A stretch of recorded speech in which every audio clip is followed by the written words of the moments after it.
Bismillahirrahmanirrahim. Aujourd'hui, c'est le lundi 23 mars 2020. Il est 9h30. On va continuer dans le même chapitre, éléments du tube digestif de l'homme, quatrième partie. Dans ce chapitre, dans cette partie, on va détailler dans le développement de la microflore ou bien de microbiote tout au long du tube digestif, en commençant par la bouche. Alors la bouche possède plusieurs types d'infections qui peuvent être dues soit au virus, soit aux bactéries lorsqu'il s'agit de l'intérieur de la cavité buccale. En commençant par exemple, certaines infections virales telles que le perlèche, ici l'herpès labial, telles que les aftes. Donc les aftes peuvent être dus à certaines bactéries et peuvent être dus à certains virus. Mais essentiellement, peut-être les deux. Pour la cavité buccale à l'intérieur, ça veut dire au niveau des dents, nous avons le problème des caries qui peut se développer à l'intérieur des dents. Il s'agit de caries de l'email ou bien caries de la pulpe. Les deux types de caries, ou bien parfois la formation de gingivite. C'est une inflammation chronique de la gencive, réaction de la plaque dentaire qui favorise qui est favorisée par la prolifération des bactéries pathogènes. Ça veut dire tout ce qui entoure les dents, il s'agit d'une infection d'origine bactérienne. Ainsi que les abcès dentaires. Les abcès dentaires, toujours, ils sont dus à la prolifération des bactéries à l'intérieur des dents ou bien entre les dents. Donc, probablement, il est plus important, la plus importante est la bactérie cariogène, ça veut dire qui provoque les caries, qui cause les caries. La plus importante, la plus reconnue, c'est Streptococcus mutans. Streptococcus mutans qui provoque bien, qui est responsable des caries dentaires, des différentes caries, soit les caries de pulpe, soit les abcès dentaires, soit les caries de l'émail. Donc, la bactérie la plus responsable, c'est bien Streptococcus mutans. C'est quoi Streptococcus mutans? C'est des coques à gram positif qui est capable de métaboliser un très grand éventuel d'hydrate de carbone. Ça veut dire la source nutritionnelle très importante, ça veut dire l'aliment, lorsqu'il reste au niveau des dents, il provoque ou bien il nourrit ces Streptococcus mutans. D'autres espèces, donc on dit que le Streptococcus mutans c'est le plus responsable des caries. D'autres espèces de strepto sont également cariogènes, mais elles jouent un rôle dans l'initiation de caries, tel que le cas de caries de pulpe. Donc il s'agit de l'initiation de caries. Mais lorsqu'il descend vers l'intérieur des dents, on parle des caries de l'émail. Après la cavité buccale, nous avons le tube digestif en général. Le microbiote normal du tube digestif, dans la bouche, des milliers ou bien des millimètres de salive peuvent contenir des millions de bactéries, ça veut dire à l'ordre de 10 puissance 6 et plus. L'estomac et l'intestin grêle ont relativement peu de micro-organismes par rapport à la cavité buccale, dû à quoi? Dû bien sûr à l'acidité, en raison de l'acide chlorhydrique produit par l'estomac et le mouvement rapide des aliments au niveau des intestins, bien au niveau de l'intestin grêle. Donc, le mouvement rapide et l'acidité d'estomac défavorisent un petit peu la prolifération énorme des bactéries par rapport à la cavité buccale. En revanche, le gros intestin, il développe de 10 puissance 11 à 10 puissance, le gros intestin de 10 puissance 11 à 10 puissance 12 par rapport à l'intestin grêle qui développe de 10 puissance 3 à 10 puissance 9 et par rapport à l'estomac de 10 à 10 puissance 3. Donc, nous avons une diminution de la bouche vers l'estomac et puis une augmentation de l'intestin grêle vers le gros intestin.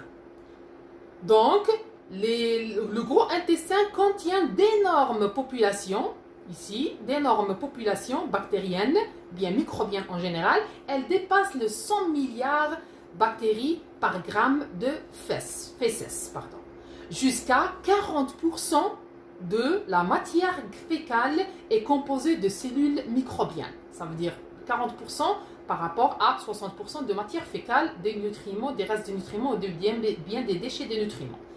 La population du gros intestin, généralement, elle est composée principalement des anaérobies et des aéroanaérobies facultatifs, tels que, on a vu précédemment, la famille des Enterobacteriaceae, etc. La plupart de ces bactéries participent à la dégradation enzymatique des aliments et en particulier de nombreuses polysaccharides. Ça veut dire la dégradation de polysaccharides non digestibles s'effectue au niveau du côlon, bien du gros intestin. En plus, la synthèse de certaines vitamines utiles se réalise au niveau du gros intestin. Étant donné que le fluide de l'estomac est très acide, pH est égal à 2, environ 2, celui est une barrière chimique d'entrée des micro-organismes dans le tractus digestif. Ça veut dire la première barrière, c'est au niveau de l'estomac, ça veut dire la sélectivité des micro-organismes qui vont se propager au niveau du reste de tube digestif et maîtrisée au niveau de l'estomac. Alors, ces populations comptent plusieurs espèces bactériennes, généralement à gram positif. Les espèces des protéobactéries, Bacteroides, Actinobacteriaceae, Fusobacterium, etc. Ça veut dire la sélectivité de ces grands groupes bactériens s'effectue au niveau de l'estomac en vue de l'acidité qui est due à la sécrétion de l'HCl, l'acide chlorhydrique. Donc, il s'agit, en premier lieu pour l'estomac, il s'agit de la dégradation des macromolécules, ou bien la digestion des macromolécules, en vue la présence des bactéries hélicobactères dans le cas des pathologies, des grammes positifs, les protéobactéria, les bactéroïdes, actinobacteria et fusobacteria. Par contre, lorsqu'on descend vers le duodénum, une petite diminution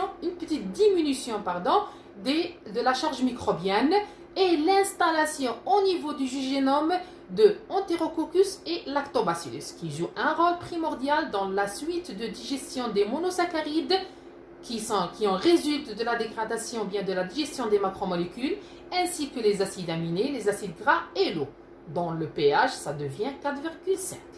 Alors, cholélium qui est un peu chargé par rapport au jugénome par les bactéroïdes, Bifidobacterium, Clostridium, Enterobacteria, Enterococcus, particulièrement pour les entérobactéries Escherichia coli, autres bactéries telles que Eubacterium. Donc, tout ça, ça pullule au niveau de l'ilium jusqu'au côlon. Le côlon, bien sûr, c'est la charge majoritaire, là où il y a l'absorption d'acide biliaire et la production de vitamine B12.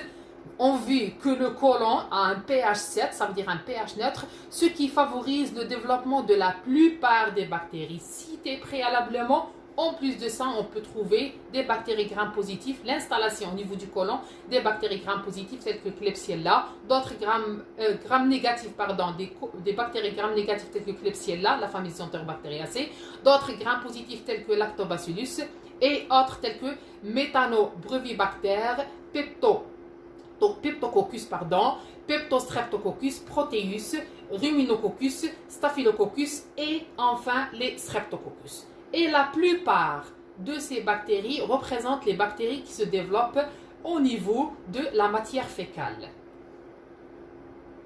Maintenant, on ira vers la bactérie qui se localise au niveau de l'estomac et qui peut créer des pathologies ou bien ce qu'on appelle une infection, particulièrement par ce qu'on appelle Helicobacter pylori. Helicobacter pylori qui infecte principalement l'estomac. Donc, lorsqu'on dit Helicobacter pylori, l'organisme le plus commun des parois de l'estomac peut causer des ulcères gastriques chez l'hôte sensible. Ça veut dire parmi les agents responsables des ulcères gastriques, il s'agit de cette fameuse bactérie Helicobacter pylori. Alors, certaines bactéries peuplent l'estomac, sont constituées d'organismes présents généralement au niveau de la cavité buccale, au-delà de l'œsophage, la cavité buccale, et elles descendent vers l'estomac, introduites avec le passage des aliments à travers l'estomac. Ça veut dire l'origine, c'est le passage des aliments à travers l'estomac. La flore intestinale chez l'homme varie considérablement Ça dépend selon le régime alimentaire. Mais accidentellement, on peut y avoir le développement de Helicobacter pylori qui donne des inflammations, qui causent des inflammations gastriques au niveau de la paroi gastrique et qui peuvent se fixer et causer des dégâts et certains types de perforations. Donc, par conséquence, elle va nous donner des ulcères, ce qu'on appelle des inflammations gastriques qui peuvent causer des maladies, des ulcères gastriques. Au niveau de l'intestin grêle, après avoir parlé de l'estomac, au niveau de l'intestin grêle, l'intestin grêle a deux environnements distincts. Il s'agit de duodénum et il s'agit de jujénum. Et enfin, on peut y avoir l'iléon. Alors, en commençant par les deux environnements distincts, il s'agit de duodénum et l'iléon. Le deuxième, c'est bien de jujénum. Donc, le duodénum et l'iléon sont reliés par le jujénum. Comme vous voyez, entre le duodénum et l'iléon, nous avons le jujénum. Alors, le duodénum à côté de l'estomac, donc c'est le plus proche de l'estomac, est relativement acide.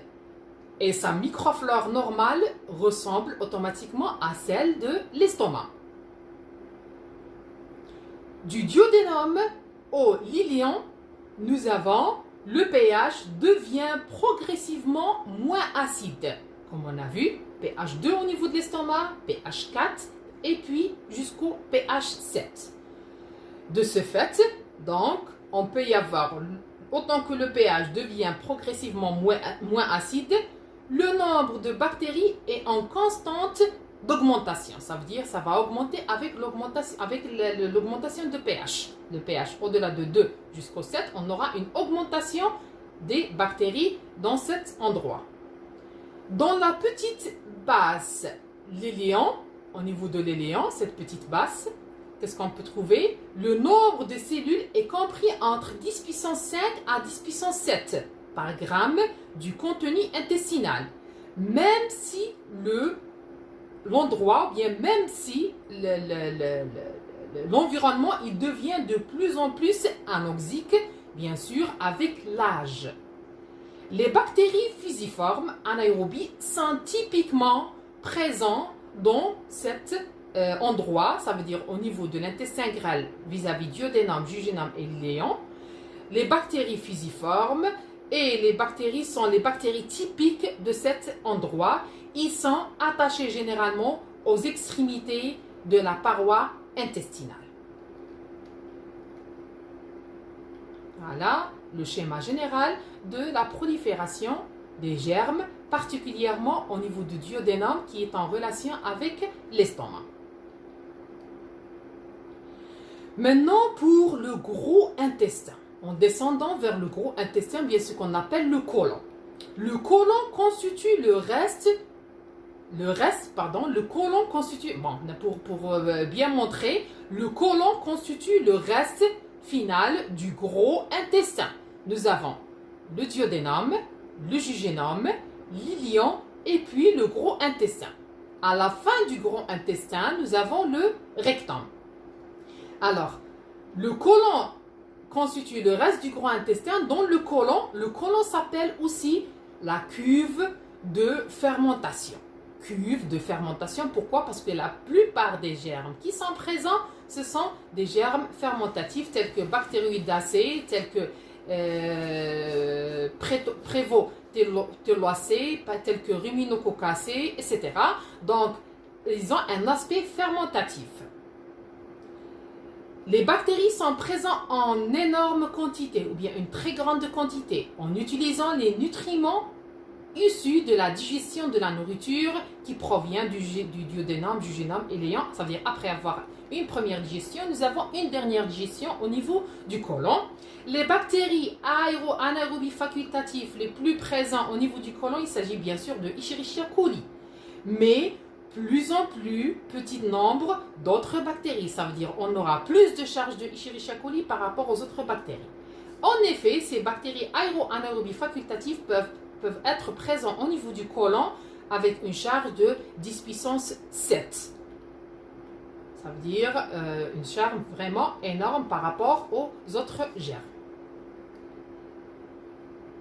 Pour récapituler, on peut dire que les bactéries aérobies facultatives, donc on a parlé la plupart des bactéries qui colonisent le tube digestif, il s'agit généralement des bactéries anaérobies ou bien anaérobies.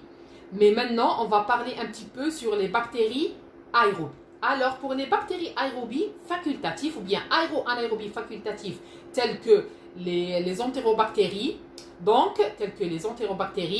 ils sont présents au niveau du gros intestin. Pourquoi? Parce qu'ils jouent un rôle primordial dans la consommation de tout l'oxygène que le gros intestin est strictement anoxique. C'est au début d'âge, ça veut dire chez les nouveau-nés. Cette condition favorise la croissance par la suite ou bien l'installation par la suite des aéro-anaérobies ou parfois des anaérobies tels que lactobacillus. Les anaérobies ou bien la croissance des anaérobies strictes tels que les clostridium qui se développent particulièrement au niveau du côlon. Pourquoi? Parce que les aérobies ont pu consommer tout l'oxygène existant au niveau du côlon. Le nombre total d'anaérobies strictes dans le côlon reste énorme par rapport aux aéro-anaérobies, tel que le cas de Clostridium. Il sera de l'ordre de 10 puissance 3 à 10 puissance 11, tels que Bacteroides, Bifido, Ruminococcus, Clostridium, etc. Particulièrement les Clostridium qui sont très reconnus par anaérobies strictes dans le grand intestin distal et contenu fécaux. Ça veut dire qu'elle peut atteindre la matière fécale avec des bactéroïdes bien sûr et d'autres types de bactéries qui représentent des grammes positifs qui représentent 99% de toutes les bactéries qui sont présentes au niveau du tractus digestif. Alors, par rapport à ces bactéries, nous avons aussi les archéobactéries qui sont responsables de la production de méthane et de la digestion telles que les bactéries méthanogènes telles que méthanobrevibactères. Donc nous avons les méthanobrevibactères qui sont présents au niveau du côlon et qui sont responsables à la production de méthane au niveau du côlon, tels que méthanobrevibactère smithi qui est significativement très présente ou bien majoritairement présente au niveau de gros intestin. Les protistes sont absents au niveau du tractus digestif humain en bonne santé. Mais lorsqu'il s'agit de certaines pathologies, on peut y avoir la présence de certains types de parasites qui peuvent se développer et pondre des œufs au niveau de l'intestin grêle général. Maintenant, on terminera cette grande première partie par la digestion ou bien les fonctions et les produits de la microflore intestinale à l'intérieur de tubes digestifs ou bien tractus digestif. Donc, lorsqu'on parle des micro-organismes intestinaux, les micro-organismes intestinaux effectuent une grande variété de réactions métaboliques par rapport à la production des vitamines, par rapport au stockage de la graisse, par rapport aux autres fonctions qu'on a citées auparavant. La composition de la microflore intestinale et le régime alimentaire, ça veut dire la source nutritionnelle, influent directement sur le type et la quantité de produits composés au-delà de la fermentation de la microflore intestinale ou bien de microbiote intestinal. Par exemple, nous avons la production de vitamine K et de vitamine B12. Ces vitamines sont essentiellement et ne sont pas synthétisés par l'homme, mais ils sont synthétisés par le microbiote intestinal. Mais microbiote intestinal, ensuite, ils permettent leur absorption au niveau de l'intestin. En outre, les stéroïdes. Alors, lorsqu'il s'agit des stéroïdes qui sont bien sûr présents, qui résultent de la fermentation du microbiote intestinal, les stéroïdes aussi sont produites dans le foie, c'est l'annexe de tube digestif. Les stéroïdes sont produites au niveau du foie est libérée dans l'intestin par la vésicule biliaire en tant que sels biliaires et sont modifiées au niveau de l'intestin par cette microflore intestinale. Ça veut dire, parmi les besoins de la microflore intestinale, c'est bien les sels biliaires qui sont présents, ou bien l'acide biliaire qui est libéré par la vésicule biliaire, l'annexe de tube digestif, qui est à côté du foie. Et qui sont modifiés au niveau de l'intestin par ça veut dire utilisés au niveau de l'intestin par cette microbiote intestinale. Donc, les composés stéroïdiens modifiés et bioactifs sont ensuite absorbés au niveau de l'intestin par les microbiotes intestinales. Autres produits digérés par l'activité de fermentation bactérienne, la fermentation métabolique ou bien ce qu'on appelle la fermentation méthanogène par les archéobactéria. Pendant le passage des nutriments à travers le tractus digestif, l'eau est absorbée à partir de la matière digérée, qui est progressivement devient plus concentrée et convertie par la fin en matière fécale. Mais toujours, on a la production de méthane par les bactéries méthanogènes à raison de 30% des individus qui produisent de méthane. Il s'agit automatiquement des micro-organismes hydrogénotrophes, particulièrement des archéobactéria, qui sont des micro-organismes archéobactériens. Autrement, nous avons les bactéries sulfitoréductrices telles que le cas de Clostridium qui produisent du H2S et de l'ATP. Autres bactéries qui sont des bactéries acétogènes qui produisent de l'acétate et de l'ATP. Et tout ça, ça va aboutir à l'excrétion au niveau pulmonaire et au niveau de flatulence. Ça veut dire les gaz qui se cumulent au niveau du côlon et qui nous donnent flatulence. Et la notion de flatulence, on l'a vu auparavant. Les bactéries présentent environnement un tiers de poids de la matière fécale. Donc, et qui sont irremplaçables dans leur rôle dans l'absorption de l'hydrogène présent au niveau de tractus digestif.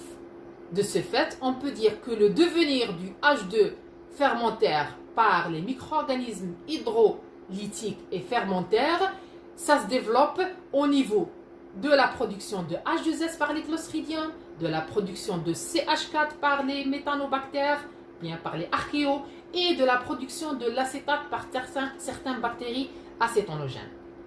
Le gros intestin possède des propriétés constituées d'un chémostat. Ça veut dire qu'elle donne un équilibre au développement, ou bien un équilibre intestinal. Le temps nécessaire pour le passage de la matière fécale, pour le passage de la matière à travers le gros intestin complet est d'environ 24 heures chez l'homme, chez l'humain. Et le taux de croissance bactérien dans la lumière, ça veut dire à l'intérieur, on dit la lumière, bien à l'intérieur des intestins, est 2 fois par jour. Ça veut dire 2 fois par jour. Chaque 24 heures, on aura 2 fois la multiplication des germes à l'intérieur des intestins, bien de tractus digestif. Donc, chez l'homme, environ 10 puissance 13 cellules bactériennes sont éliminées, ça veut dire presque la moitié est éliminée au niveau de la matière fécale. Enfin, pour cette séance, la dernière partie, c'est bien la modification de la microflore intestinale entre une bonne microflore et une mauvaise microflore. Donc, lorsque les antibiotiques sont administrés par voie orale, ils inhibent la croissance, bien sûr, des agents pathogènes. Parce qu'il s'agit d'une antibiothérapie, ainsi que la flore normale, malheureusement. Ça veut dire les antibiotiques qu'on ingère, elles peuvent influencer sur les bactéries pathogènes, mais même sur la bactérie bénéfique. Ce qui conduit à une perte de sensibilité aux antibiotiques au niveau du tractus digestif. Ceci est souvent signalé par des selles molles ou bien parfois des selles diarrhéiques dues à le développement ou bien le sort, bien l'excrétion de certaines bonnes bactéries de l'intestin. En absence de la gamme complète de la flore intestinale, donc dans le cas de l'ingestion de l'antibiotique, les micro-organismes opportunistes tels que les résistances aux antibiotiques, tels que le cas des staphes, donc les staphes qui se développent au niveau de la peau, Proteus, Clostridium difficile, donc qu'est-ce qu'ils vont faire? Ils vont se développer, et les Candida albicans, ils vont se développer et ils peuvent s'établir et remplacent les bactéries bénéfiques au niveau des intestins. Donc, il y a un échange.